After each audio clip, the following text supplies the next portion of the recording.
വളരെ സ്വാതന്ത്ര്യത്തോടെ യേശുവിൻ്റെ തിരുപ്പിറവി നാം ആഘോഷിച്ചപ്പോൾ ഭയന്ന് ഇളവുകളോടെ ക്രിസ്തുമസ് ആഘോഷിക്കുന്ന ആളുകളെക്കുറിച്ച് നിങ്ങൾ കേട്ടിട്ടുണ്ടോ?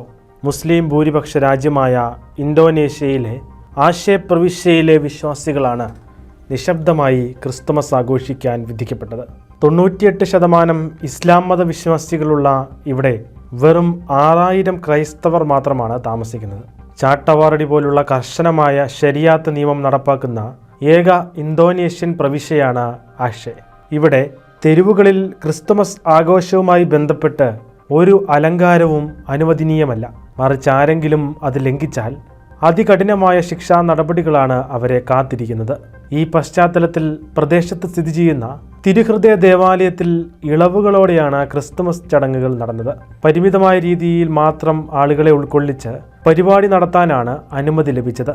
ഏകദേശം 100 വർഷങ്ങൾക്ക് മുൻപ് ഡച്ച് കൊളോണിയൽ ഭരണാധികാരികൾ നിർമ്മിച്ച ദേവാലയമാണ് ഇത്. സമീപ വർഷങ്ങളിൽ ഇന്തോനേഷ്യയിൽ ക്രിസ്ത്യാനികൾക്കെതിരായ നിരവധി ആക്രമണങ്ങൾ സംഭവിച്ചതുകൊണ്ട് 1 ഡസനിലധികം പോലീസുകാരുടെയും സൈനികരുടെയും കനത്ത സുരക്ഷാ വലയത്തിലാണ് ദേവാലയത്തിലെ ചടങ്ങുകൾ നടത്തപ്പെട്ടത്. അവിടുത്തെ വിശ്വാസികളോട് ക്രിസ്തുമസ് എന്താണെന്ന് ചോദിച്ചാൽ അത് ഞങ്ങൾക്ക് നിശബ്ദമായ ഒരാഘോഷം എന്ന മറുപടിയാണ് അവർ നൽകുക.